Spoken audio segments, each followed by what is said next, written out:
Le chef de l'État a estimé normal que la stabilité de notre pays soit ciblée par des cercles de prédateurs et de cellules dormantes qui s'acharnent à attenter à sa crédibilité et à la volonté de ses enfants.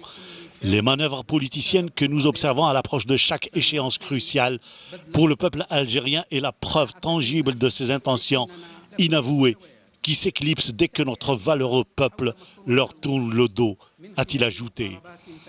affirmant que si certains réduisent les enjeux du présent et de l'avenir au changement et à la succession des responsables et des personnes et entreprennent pour des raisons obscures de propager cette idée, vous savez, vous qui êtes sur le terrain à relever au quotidien les défis sécuritaires et socio-économiques, que l'enjeu est beaucoup plus grand. Votre réunion aujourd'hui dans le cadre de cette rencontre annuelle coïncide avec les festivités marquant la célébration par notre peuple de l'anniversaire de son insurrection historique contre le colonisateur et le déclenchement de la guerre de libération pour le recouvrement de sa liberté et sa dignité.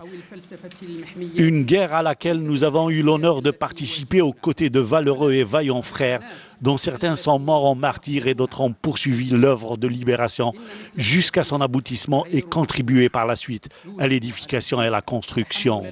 Ce que nous avons accompli ensemble en termes de sécurité et de progrès grâce aux énormes sacrifices des uns et des autres suscite l'admiration des peuples frères et amis qui y voient un exemple de développement social intégré ayant réhabilité l'homme en le plaçant au cœur de l'approche de développement. En matière de sécurité, la réconciliation nationale et le vivre ensemble en paix sont devenus les grands titres d'une approche stratégique internationale de lutte contre la radicalisation et l'extrémisme dans le monde. La nation algérienne fonde sur vous de grands espoirs. Les collectivités locales sont appelées à s'acquitter pleinement de leur rôle dans le développement national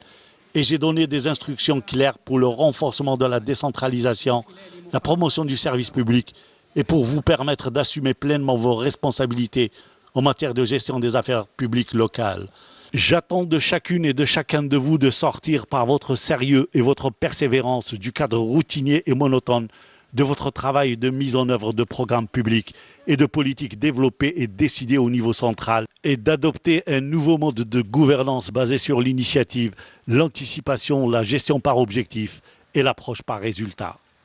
Les grandes lignes de la stratégie nationale sont fixées et connues de tous. Discutées et examinées à maintes reprises, elles consistent essentiellement en l'affranchissement de la dépendance à la rente pétrolière et la concrétisation de la diversification économique escomptée à partir des spécificités des collectivités territoriales que vous représentez ou que vous administrez. Le président de la République a affirmé qu'au moment où les walis et élus locaux s'attellent d'arrache-pied à la matérialisation des stratégies tracées sur le terrain,